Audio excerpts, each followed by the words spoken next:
Okay, welcome everybody. This is our weekly connection, injecting a little bit of consciousness so that we can lead a good week,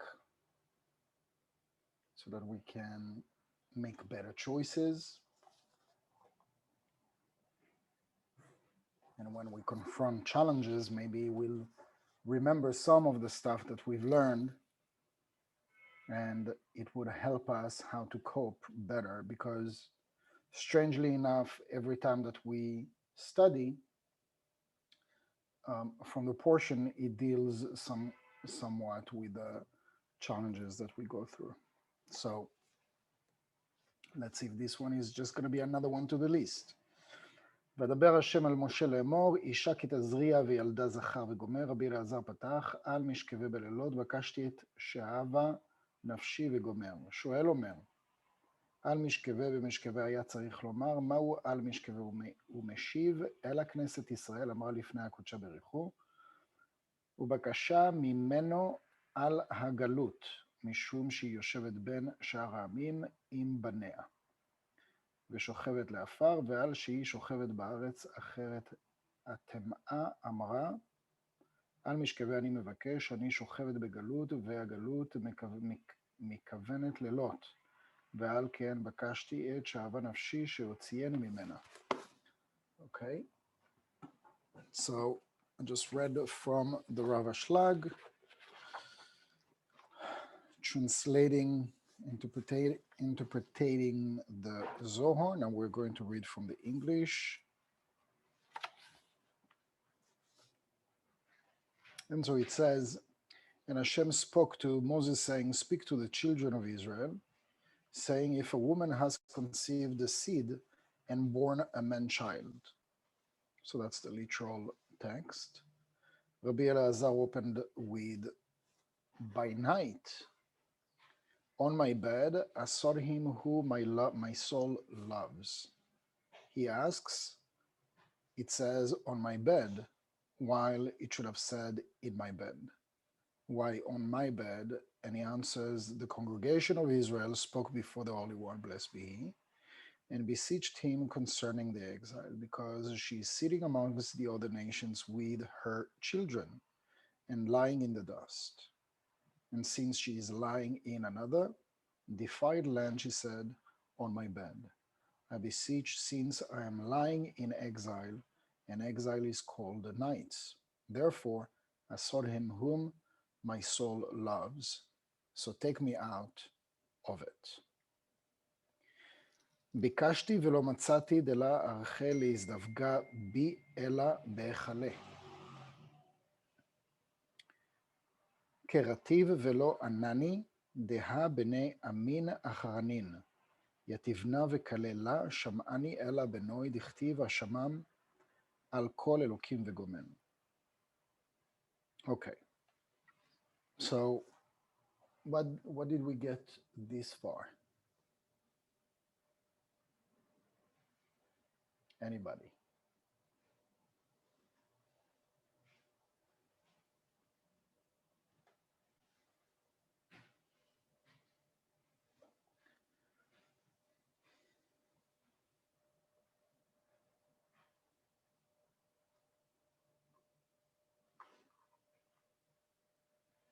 I think it's overcrowded. I'm sorry. I can't hear everybody at the same time. So if you can, one at a time. Yes.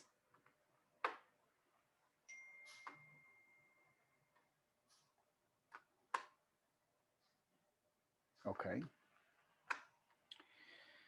So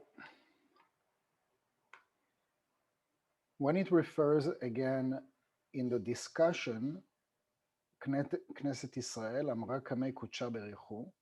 So Knesset Israel represents the aspect of our soul. It is the soul that is having a discussion with the Creator, קמי קודשה בריחו, ובאת מיני על גלותה, and it is discussing exile. What is exile?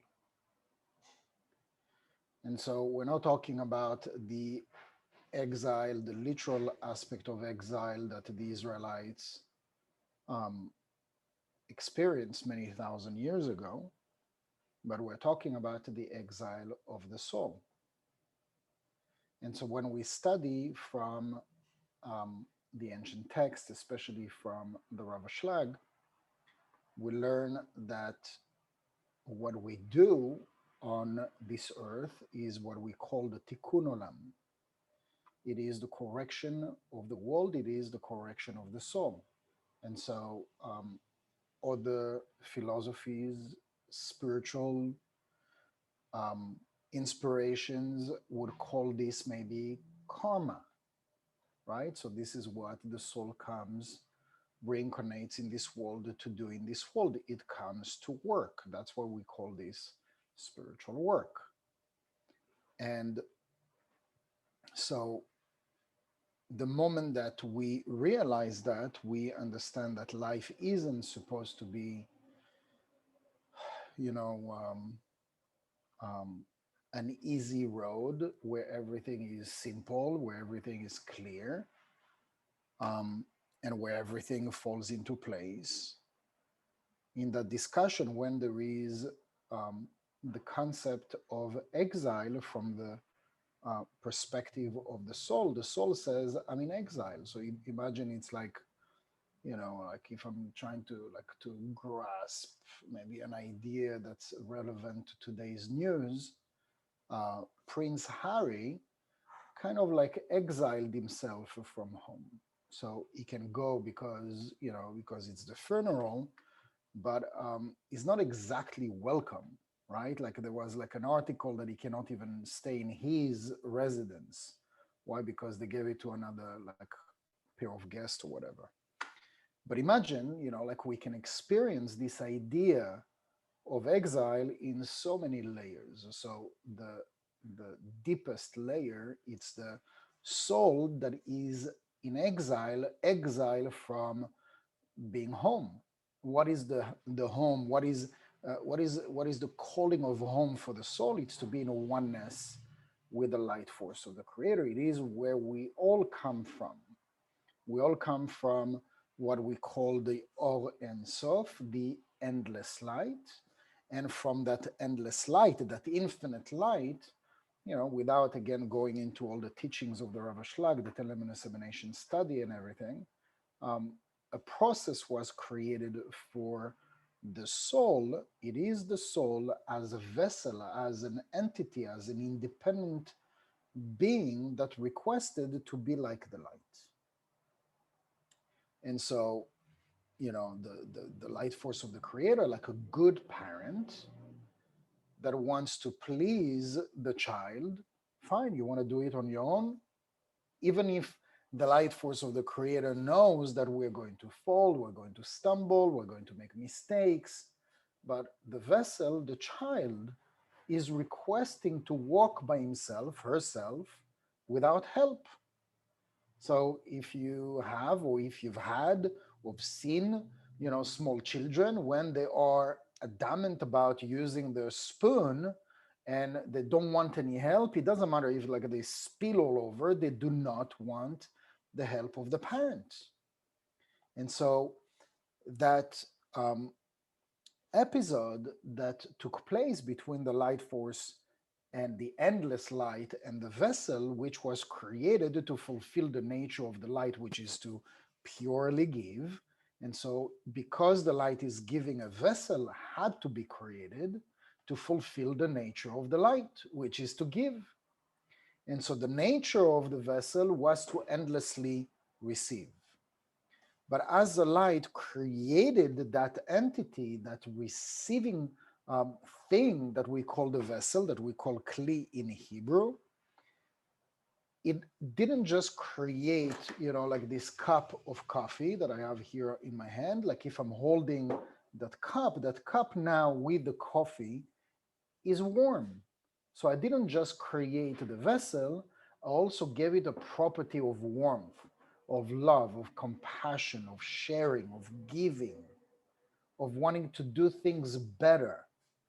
And this is what the light infused into the vessel. Now the vessel says, wait a second, you created in my nature, my being is to receive, but you kind of added this little spice, which is to be like you. I want to be like you.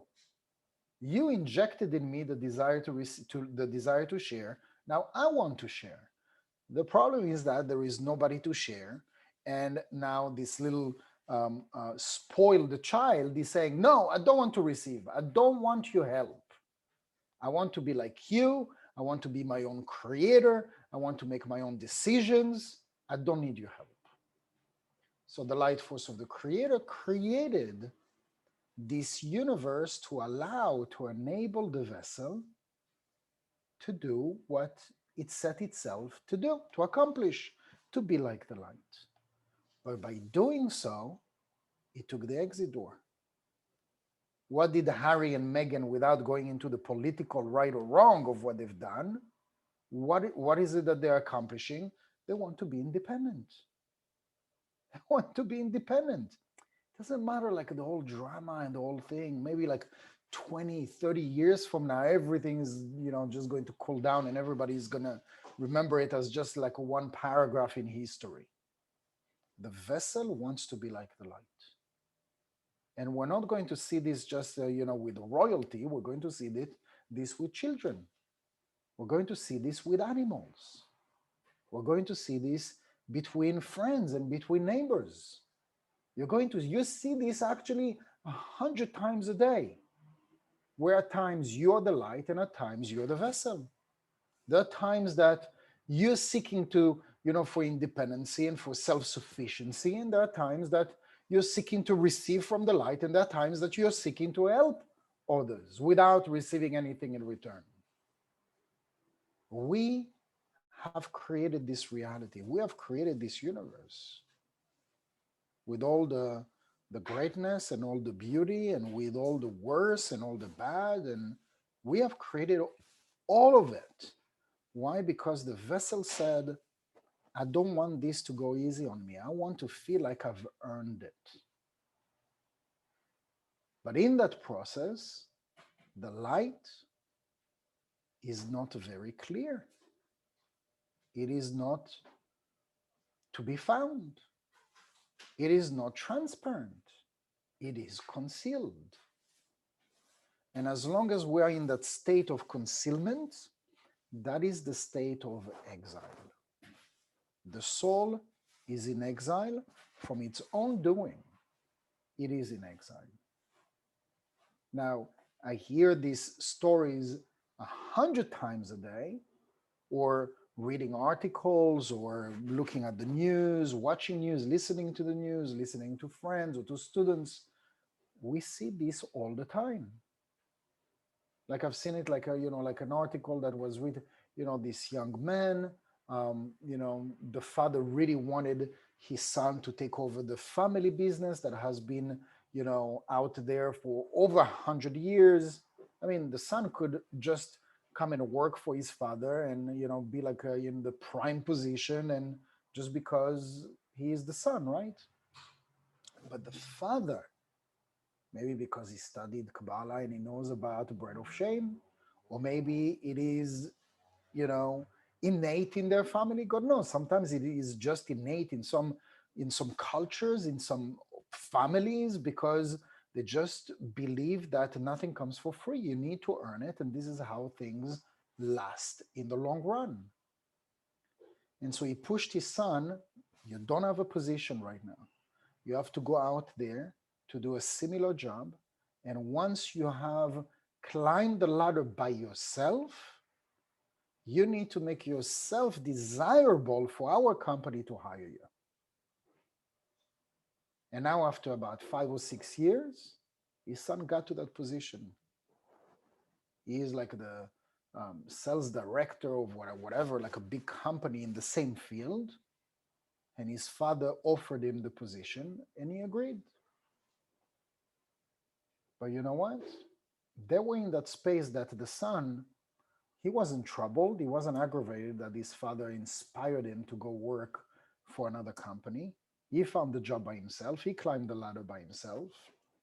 And the father was there because, because he's a spiritual man.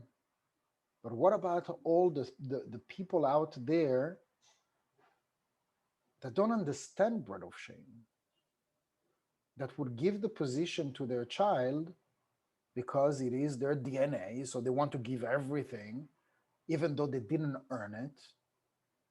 And that's usually when the catastrophe happens, or the dramas, or the gaining everything and losing everything in a short term. I just learned that, like, read another article of this guy that is like doing great in like a stock market and whatever, and he climbed to um, possess, not in placements or investments or whatever, $20 billion in cash. He's like one of the top businessmen, trader that exists, a Chinese guy. He lost everything in 2 days without going into the details of the story.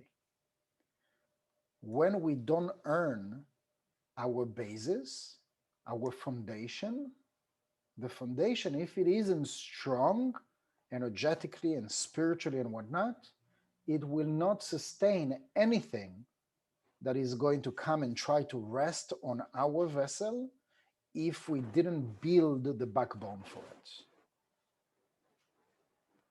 So what is this exile? This exile is our own. This is us, that we have created that exile, but at the same time, sort of like the what's the word? The strange thing, I guess, about it is that we created it, but the aim, the objective of our life, of our existence, is to go back to it. The objective of our existence is to go back to the light. So we messed it up, we were spoiled, we said, no, I don't want it. But the thing that we want the most is light. Everybody follows? Now, even though the objective hasn't changed since the beginning, because what is it? Through independency, through being self-sufficient. What is it giving the vessel? Fulfillment. What is fulfillment? It's light. It's just that that vessel wanted to earn that light. It didn't want to receive that light for free. So the question is going to arise, what is the exile? Where are we in exile in our life? The short answer is where there is trouble, is where there is darkness. It is where there is challenges and obstacles, and where the light is concealed. Where is the light concealed? It is in those areas or relationships or situation, difficulties where we just don't have the answer. What am I supposed to do?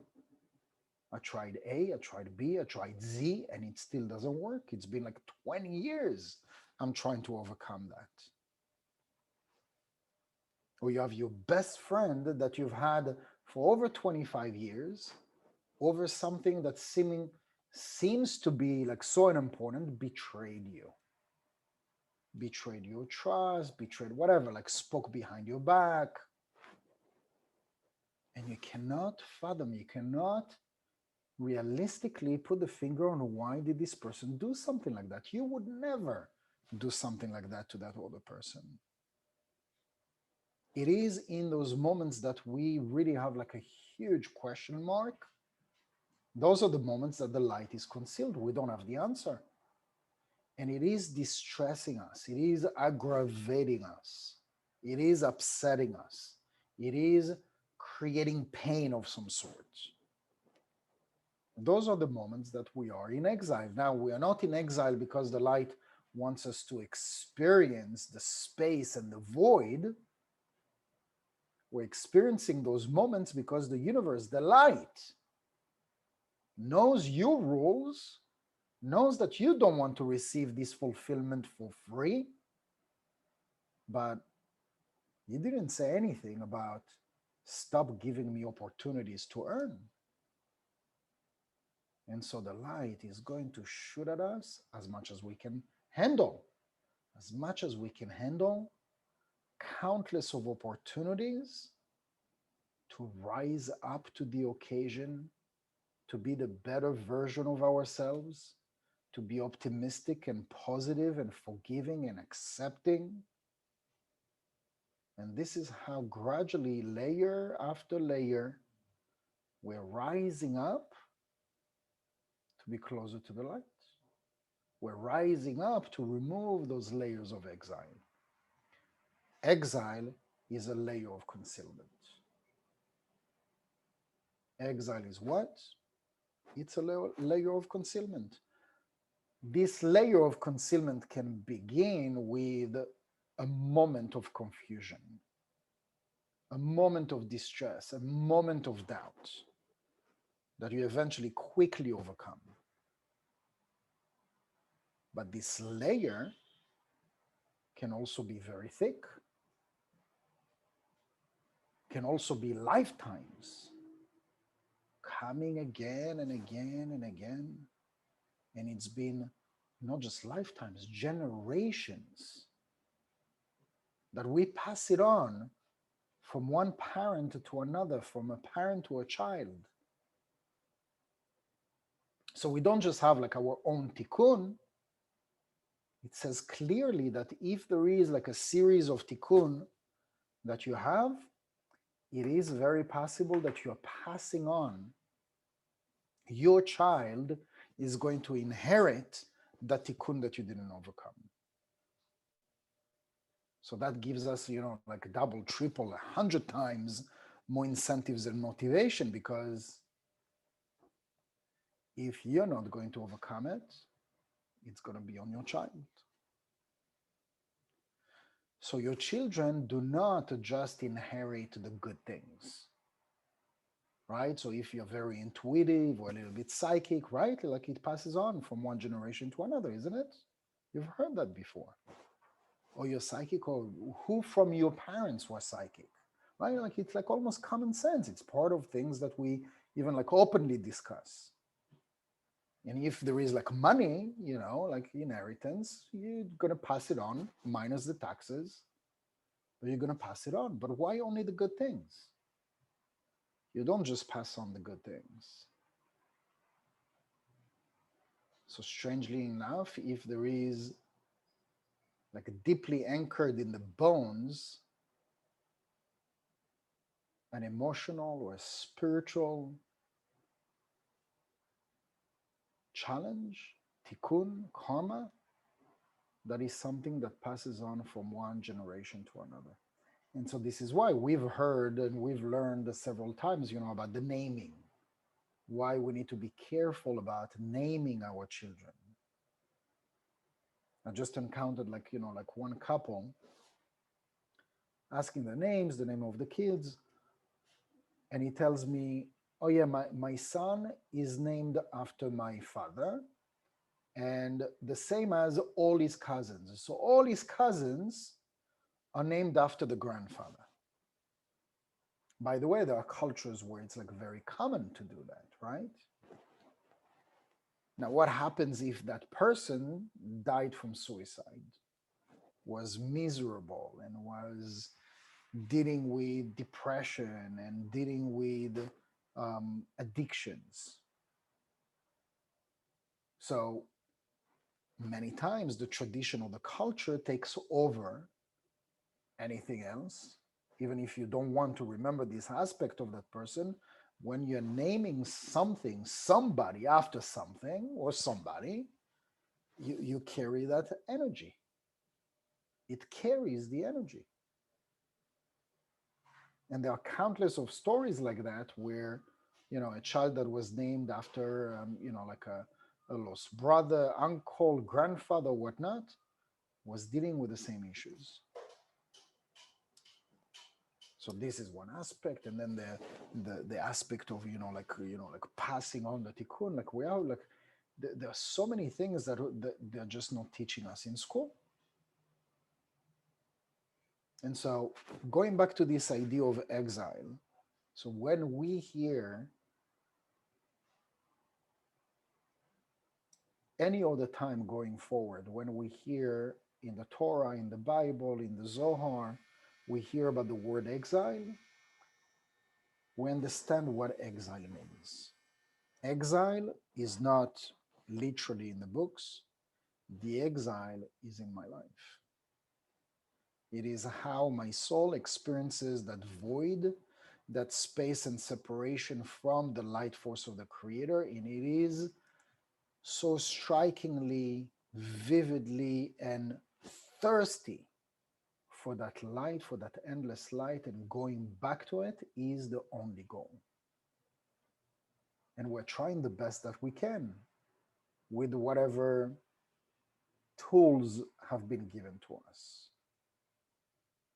So some of us are, more, let's say, alert or awake. And when we are spiritually awake, then, we can make certain decisions that are going to help us, you know, at least practice restriction, letting go, going outside of our comfort zone. But majority of the population of 8 billion people, think about what they are contributing to the critical mass without judging anybody. There are good in every culture, religion, country, continent, and there are less good in every culture, religion, continent, and race. In every culture, race, people, political party, they are the honest ones, they are the good ones, they are the trustworthy ones in every group of people. Now, by us aiming to be part of this few that are aiming to remove those layers of concealment, we are creating just another beacon of light for God knows how many people you're showing the direction to. Because imagine the entire world, the entire universe is a one pitch dark room, and each one of you, as you're removing those layers of concealment and you're working on yourself to better yourself, to come out of exile and to come closer to the light force of the Creator, you're lighting up this beacon and you're showing it, displaying it to countless of people that say, wait a second, if this person can do it, not only I can do it, but at least I can head in that direction. We're always seeking to follow somebody that has done something that he or she is successful at because they found a formula. They must have found, oh, you look so shining, you look so beautiful, you're so radiant. What are you doing? Are you doing any diet? I want the formula. I want to do the same thing as you. We are following the people that are successful. And I'm not just talking about, financial success. Because when you have people that are successful at connecting to the light, you don't need words. You're just seeking their presence. You're seeking to be with them, to listen to their words, to hear their guidance, because you see the light, you recognize the light in this direction. And that's a moment that you cherish because you're like, I want to be like that. I want to be successful at what this person is successful at. So that can go from, a diet or working out or financial success or parenting or dealing with your challenges or neighbors. Think about it. We're constantly seeking to come out of exile. in so many various ways. That is a solution to a problem. That is overcoming an addiction or a weakness, low self-esteem, braving your inability to face or confront somebody. We have such a multitude of opportunities every single day to remove those layers, these limitations, these concealed layers of light. And the light, by the way, is right there. Because from the moment that I was able to overcome myself, it's like something that was really hard to make a decision to get started. But once you started, you look back and I'm so happy I did that. It was hard at first, but I'm so happy I did that. How many times did you experience that? Why? Because underneath each of those challenges, there is light. And endless light. It's not counted. The light is not going to count how much light you can get. The light wants to give you endless. How much light can you get? As much as you allow yourself to handle. As much as you allow yourself to handle. It's like kind of messed up. Because if you think about it, you'd say, I want everything. I want all the light. But a little bit of working, a little bit of pressure, a little bit of like shake up, this mud that is at the bottom of the cup. And once you're facing all your darkest secret or your anger or your impulses or your filthy desires, oh, no, I don't want to deal with this. Oh, by the way, I can talk to anybody but this person. I can do my spiritual work with anybody but that person. If that's the case, here is a great example. I can do my spiritual work in every area, just don't ask me to work on my weight. Or don't ask me to go to the gym. I can do a lot of things. I can pray, I can do classes, I can do talking, I can talk all day. Ask me to do anything, to speak with anybody, to travel, to eat pizza and cream cheese and bagels, and just don't ask me to deal with this person. It's like too much, too many memories. It's interesting when you visit like a childhood place, like especially if you're not living where you grew up, and then you go visit, that place, that home where you grew up. The moment that you land, you have all these like thousands of memories that are coming back. The moment that you set foot, thousands of memories that are coming back that you completely forgot. Completely forgot. And then when you start seeing the people, reunions or whatever, you're happy at first to see the person, but then you remember, wait a second, why am I so excited? This person did A, B, and C to me. I don't want to talk to this person. Do you know what I'm talking about?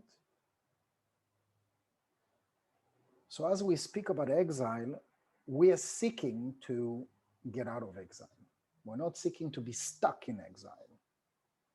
We could be stuck in exile and actually, forget about this conversation, and our life is just going to look just about the same as it looks right now. We're not going to even see the difference. But remove a few layers of concealment. That's a life of yours that you're definitely not going to recognize.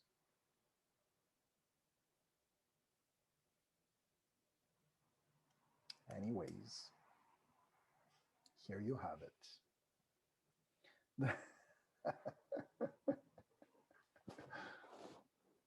I see. Okay, hold on one second. Here, go ahead. Yehuda, when you say levels of concealment, is it tikkun, our own tikkun, or is it others' tikkuns, or is it blends of tikkuns? I thought, from what I understand, when we're in exile, we're far away from the light, from God. So is there a moment where there's a grace from the light or mercy from the light in order to deal with these levels of concealment? You're basically saying, God, give me a break. Yeah. Yes. Listen, Yes. I think that, I kind of like mentioned the answer by saying that although the light wants to give you endless, the light wants to give you non-stop, but the light is limited to give you only what you set it to be, how much you decide that you can handle. Right? So there is that expression, um, the cow wants to feed the calf more than the calf wants to be fed, or something like that. So the idea is you're deciding. You're deciding, but the thing is, when you are aware and when you are in command, then any challenge is not as difficult than when we're on the passenger seat. Because when we are on the passenger seat, life happens to us. When we are the driver, life happens for us. So we see everything, or it's easier to see everything as an opportunity. When we are not in charge of our own script, the script of our movie, that's when things are happening to us, and that's where it's much easier to feel like a victim. To feel like a victim and to have somebody to blame for the work that I'm not doing. So it is happening to us in this moment because I didn't rise to that place where I can take charge of taking responsibility. I own my life.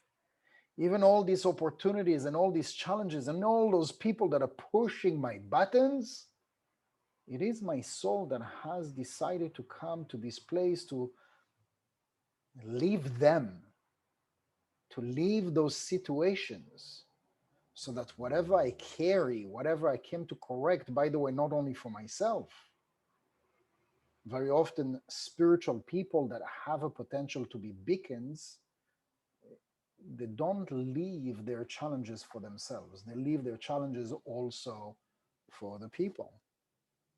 So they go through their trouble, they carry the cross, in other words, and it's not just for them, it's for the world. We see this in a lot of ways where people are going through all sorts of trouble, divorce, broken heart, etc.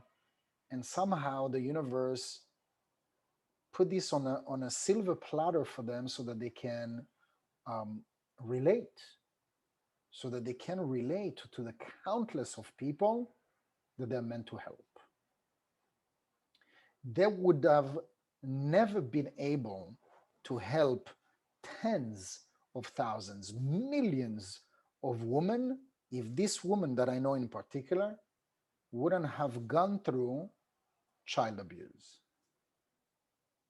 She went through child abuse and she could have remained in that abuse state of mind, but instead she decided to go into first therapy for herself, but she became a therapist, specialized in child abuse. And she dedicated her life to that, wrote books and did seminars and helped countless of women, countless of people. But she wouldn't have been able to rise to that occasion if she didn't go through that challenge. It would have probably never occurred to her to take this line of study if this wouldn't have happened. And so somehow, yes, we call it like, blessings in disguise. Sometimes the disguise is very big. It's very tough to find the light in some of the situations. But don't mistake that. The light always works for you. It is your soul that was like, like all muscle, because before coming here and said, I can take this, bring it on.